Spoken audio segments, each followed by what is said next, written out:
دا پرله پسې څلورم کال دی چې د یورومانیټر انترنشنل خپلوي کمپنۍ د راپور پر اساس د فرانسې پلازمېنه د نړۍ د 100 غوره سیاحتي ځایونو په لیست کې لومړی مقام خپلوي.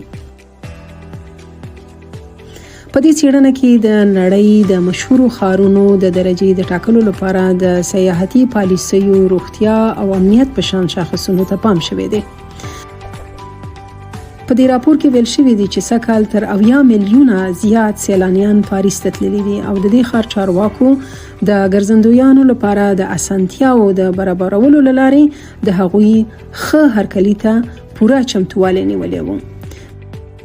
د دې لیست 10 غوره ښارونه په ترتیب دادي: پاریس، مادرید، توکیو، روم، میلان، نیویارک، امستردام، سیدنی، سنگاپور او بارسلونا. په دې لیست کې د جنوبي کوریا پلازمېنه سیول په 12م، لندن په 14م او دوبۍ په 14م ځای کې راغلي دي.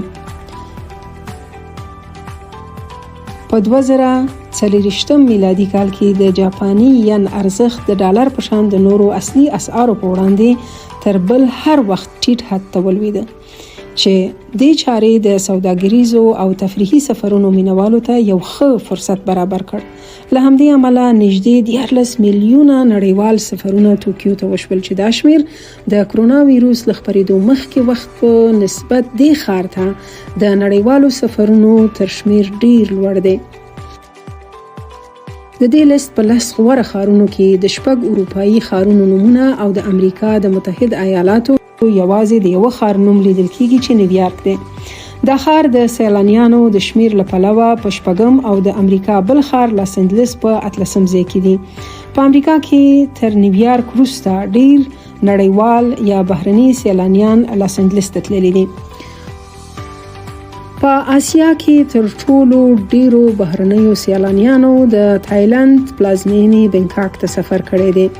د دې راپور له مخې په 2024 میلادي کال کې د بنکاک د نړیوال هوایي ډګر له لارې 2.4 میلیونه نړیوال سفرونه شوي دي، چې نږدې 10 میلیونه سفرونه د هغه شمیر په پرتله زیات دي چې په استانبول کې د تیر کال په لړ کې ثبت شوي وو.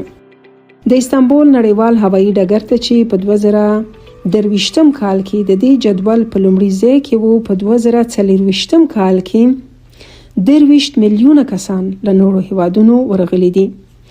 د سعودي عربستان مکه ښار هم د 19.3 میلیونه سیلانیانو او په 20% ودې سره د دې جدول په 5م ځای کې راغلي دي.